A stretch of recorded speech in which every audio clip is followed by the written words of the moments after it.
என் அன்பு மகனே, மகளே, வாழ்க்கை என்பது ஒரு மாயமான ஓடை போல. அது எதிலோ ஆரம்பமாகி எதிலோ முடிகிறது. அது எப்போதும் நேராக ஓடாது, அதில் இடிக்கலும் தடுமாறலும் இருக்கும். ஆனால் மனம் உறுதி வைத்துக்கொள், அடிக்கல்களே நீந்தும் கலை கற்றுத்தரும். வாழ்க்கையின் நோக்கம் பொருள் சேர்ப்பதல்ல, உள்ளத்தை கண்டறிவது.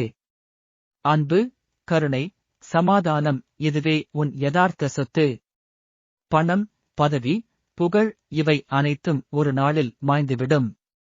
ஆனால் நீ விதைத்த அன்பு மட்டும் என்றும் மாயாது. அந்த அன்பு தெய்வத்திற்கு சொந்தமானது, அதுவே நீயும். உன் அன்பை மட்டும் நான் எதிர்பார்க்கிறேன். உன்னால் முடிந்த உதவியை முடியாத உயிர்க்கு தொடர்ந்து செய்து வா. எந்த எதிர்பார்ப்பும் இன்றி செய்து வா.